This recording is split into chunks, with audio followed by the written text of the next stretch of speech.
is The Magnet. Hello, this is The Magnet. It's a great pleasure to bring you a fresh edition from the studios of Ames Media Company Limited. Today, we shall be focusing on research. What does it mean to you? For us, you can't thrive either in business or academics without proper research. And we are quite endowed today.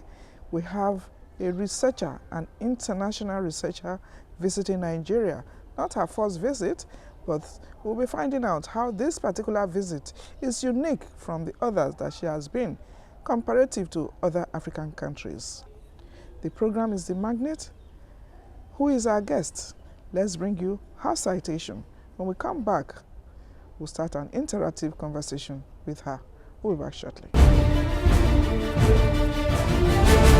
Marloes Janson is a professor of West African Anthropology at School of Oriental and African Studies, University of London, where she served as Associate Director of Research 2018-2022 and Interim Head of the Department of Anthropology and Sociology 2022-2023. She is a Senior Fellow of the Higher Education Academy in the UK. Marloes Janson holds a PhD in Anthropology from Leiden University, the Netherlands. Our research interests are at the intersection of anthropology and religion. West Africa, the Gambia and Nigeria is an ethnographic area of specialization. Our research focuses on Islamic and Christian reform movements and new religious movements in Lagos, Nigeria, which mix Islam, Christianity and Yoruba religion. Our publications include Islam, Youth and Modernity in the Gambia, the Tablighi Jamaat, Cambridge University Press, International African Institute,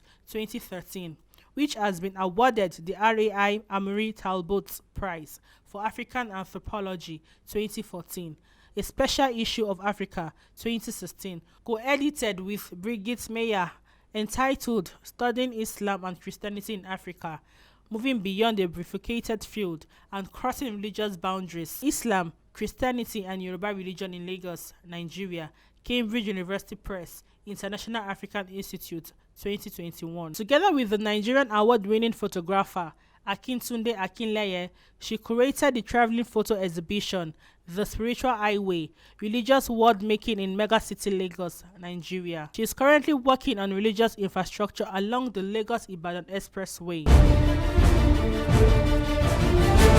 You're welcome back. With the citation you have seen, that you have viewed, you'll agree with me that it's a big catch on our program today. It's a great pleasure to welcome to Nigeria and to The Magnet, Professor Marloes Janson, Professor of Anthropology, School of Oriental and African Studies. You're welcome. So as in London, you're welcome. Like you heard in the intro, our focus today is research.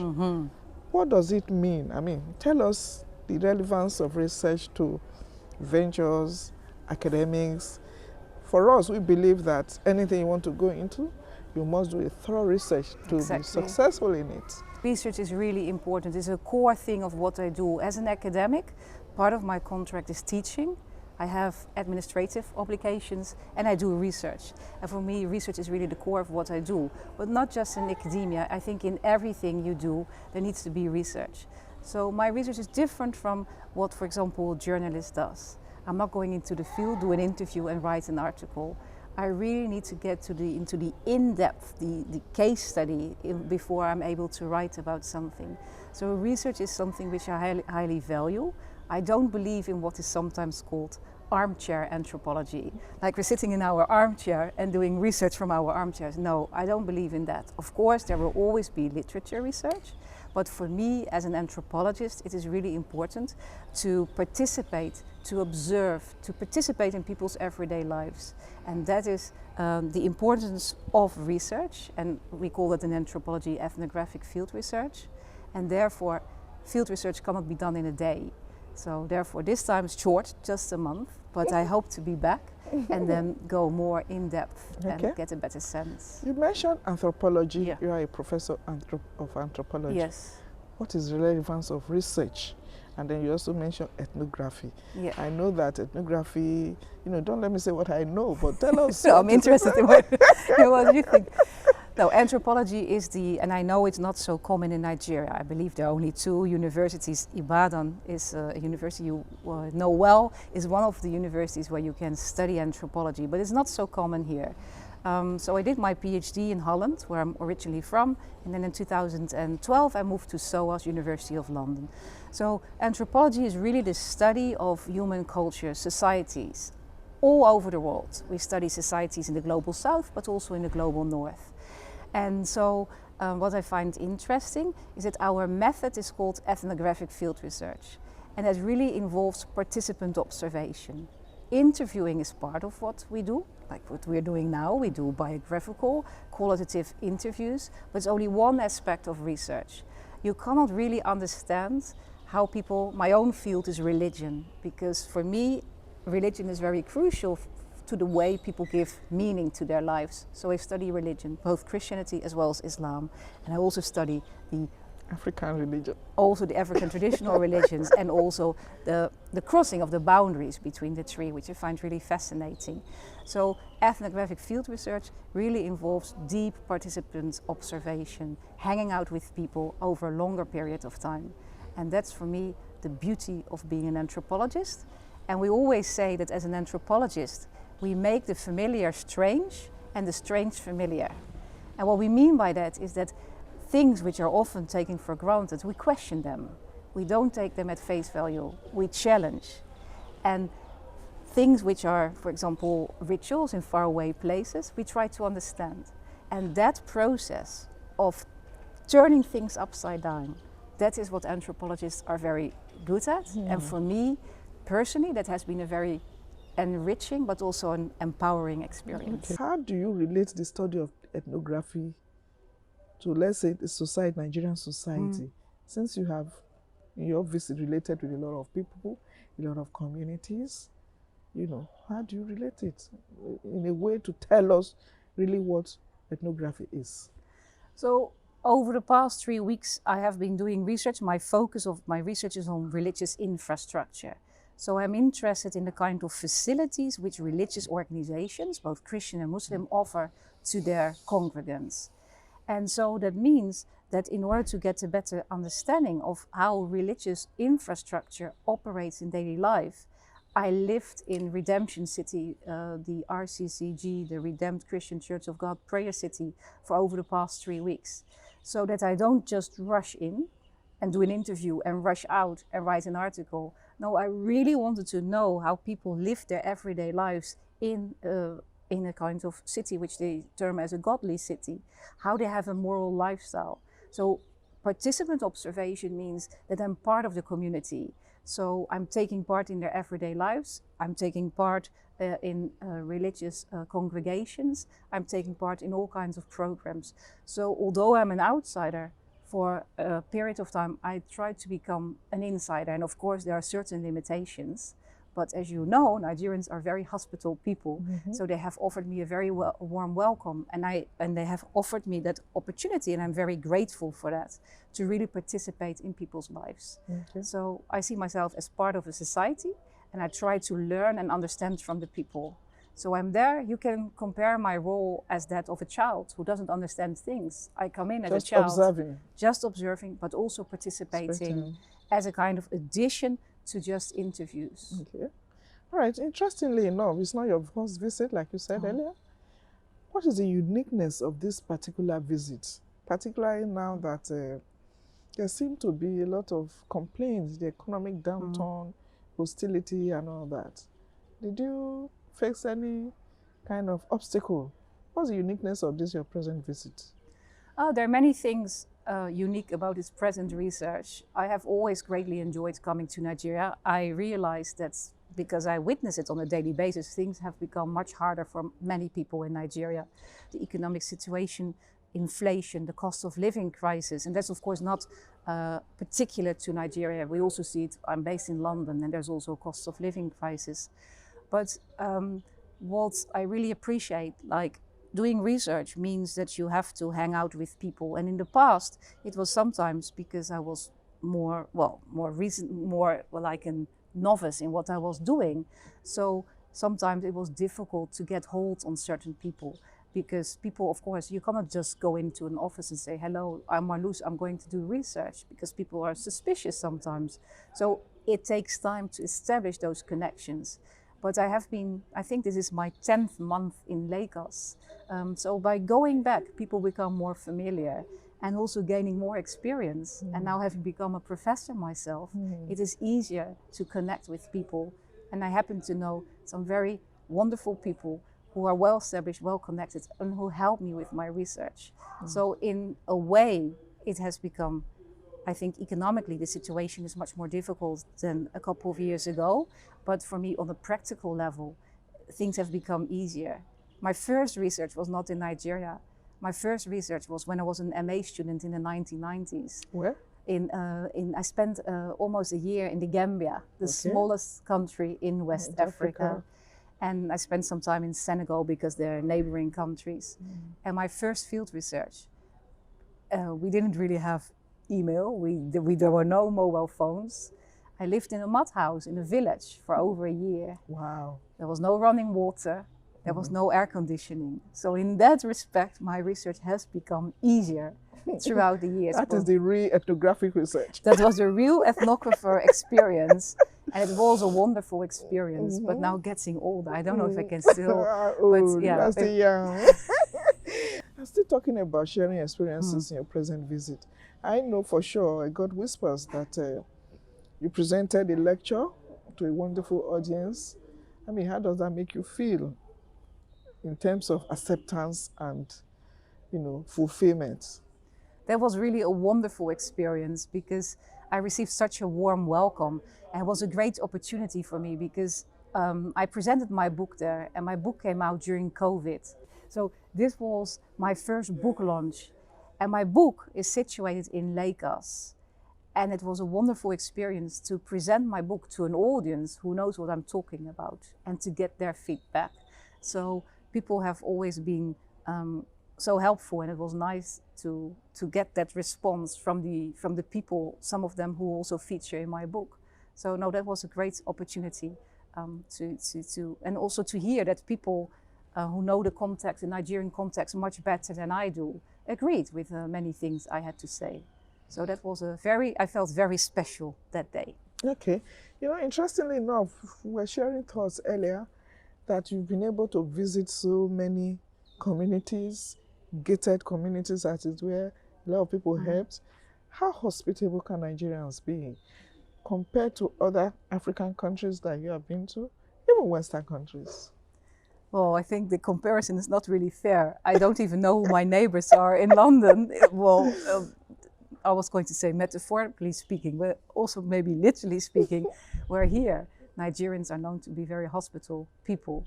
So it has been great to interact. It has been great to make so many friends over the years, and then also to see them, because my last time in Nigeria was before COVID, and now I came back. And it was great to hang out with the same people, to learn from each other. And also what I find really interesting, because most of my research I've spent in Lagos, and Lagos is of course a mega city, and I'm always, I envy people's resilience and also inventiveness. So to give you an example, earlier this week, we were stuck in a go-slow, and so for quite a number of hours, and we ran out of petrol, unfortunately. And I was thinking, okay, what to do now? Because we are stuck at the roadside without petrol. And suddenly, within a couple of minutes, somebody offered petrol. Interesting. And so we could move again. So, well, we couldn't really move because we were stuck in the traffic. But this kind of inventiveness, I think Lagosians are very good at, because even those without the financial means, they can still make ends meet. You're still on The Magnet. We're still having a conversation with Professor Marloes Janson, Professor of Anthropology, School of Oriental and African Studies. You are welcome to the program. Let's go for a short break. We'll be back. You're welcome. The program is still The Magnet. Today we are focusing on research. And you know that research is not far from anthropology. We have also dwelled on ethnography. Yes, those are very, very common words you hear if you have done any form of research in an academic institution. Welcome back to the program. Thank you very much. What do you think of this high level of brain drain? Because they feel that Nigerians, the country is not good enough, or they just want to. We have a slang we use for it, a jackpa, but in the English term is brain drain. Though we are now saying that it may even be brain gain. I think it's a serious issue for the Nigerian economy. Just before coming to Nigeria, I had to accompany a friend to the hospital. All the nurses in that hospital were Nigerian.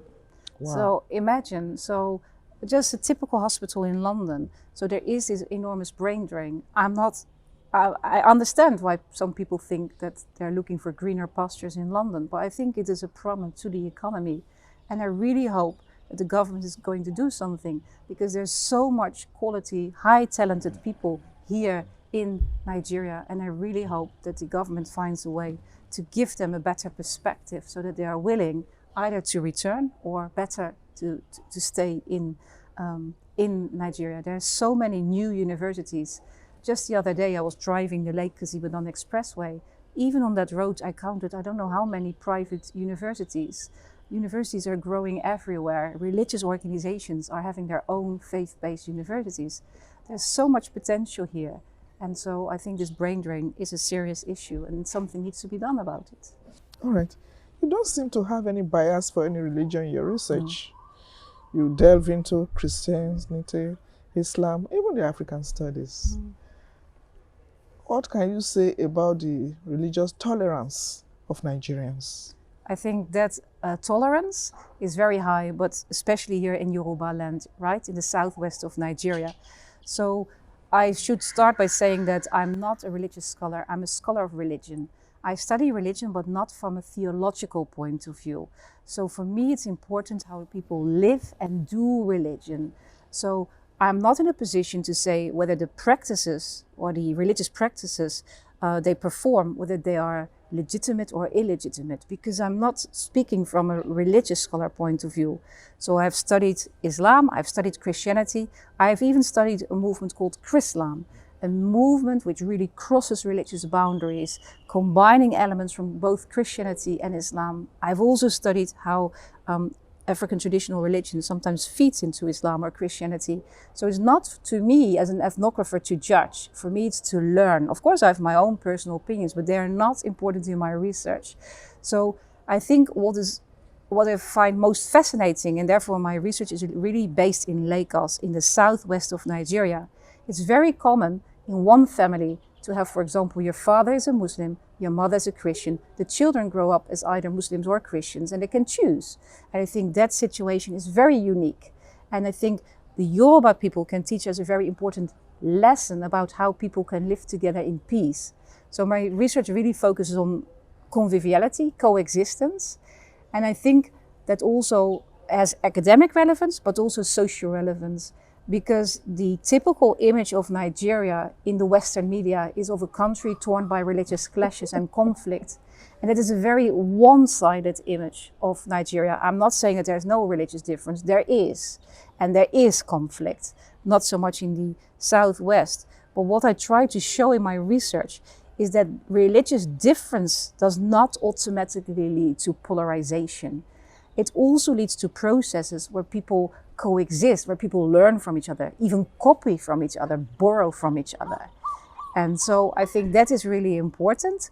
And I think that is very much embedded in the Yoruba context because of the way people grow up in multi-faith families. Okay, from this research, how would you be, so to say, a voice, image maker for Nigerians? You have been here, you have seen a lot of people have accommodated you and all that. Is there a way to sort of be a voice, positive voice for Nigeria? I don't know if I can be that voice, but what I'm trying to do by publishing articles and books is by trying to redress that very one-sided stereotypical image of Nigeria and to show that Christian-Muslim relations are much more manifold than is presented in the media. So that's what I'm trying to do, also realizing that many people are not having access to my academic articles. So I try to publish them open access, to allow more people to read them, because academic books, articles can be very expensive. That is not my own policy, because as a researcher I don't earn from it, but that's the policy of how academia is organized. But what I try to do is also writing more accessible publications or blogs, research blogs, by presenting my research at open fora so that people get a better understanding. So if I manage to reach a wider audience and to somehow redress that stereotypical image of Nigeria, then I think my research will be successful. That's my mission. But my final question would be in the area of the focus of your visit in infrastructure. Yeah. What do you have to say about that? Well, that project, which I'm currently doing, is part of a larger project and hopefully will lead in a larger grant proposal, like a comparison between African and Asian studies, because in both Africa and Asia, you see the fastest growing process of urbanization. So in 2013, I was in Lagos, and then my focus was on religious reform movements, again, both Christian and Muslim movements. And but I realized that I was stuck in the traffic for quite some hours. So by that time, the Lagos-Ibadan Expressway was not like it was today, right? Sometimes you spend 5-6 hours on that road. So at some point, I realized I must combine my research interest in religious reform with my kind of research into Lagos' busy road network. And so I decided to study the Lagos-Ibadan Expressway, because that expressway, I think, is really the heart of Nigeria, connecting the south with the north of Nigeria. And while maybe, I don't know, but maybe that artery has failed to link the north and the south, it has succeeded as a kind of stage for the performance of public religiosity.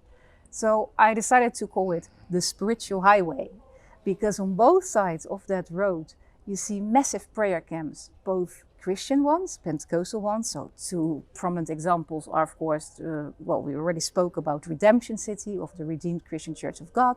Then you have Mountain of Fire and Miracles Ministries. On the Muslim side, you have Nasfat, but you also have Islamic City, which maybe people are less familiar with. So I became very fascinated in these prayer cities, because they are cities on their own. Yeah, community of their own. There are communities of their own. And for example, I stayed for the past 3 weeks in Redemption City. It is a kind of community where you have residential areas. It's not just a religious community, it's also a residential area. It offers employment to so many people. So I decided, when I was going back to Nigeria, and luckily I had the opportunity to come back a month ago, to focus on religious infrastructure, the facilities which these religious organizations offer. So I'm not only talking about physical infrastructure like pipelines, sewage systems, they produce their own water, electricity. I'm also talking about social infrastructure. And these processes, the coexistence, and these processes are really the core of my research.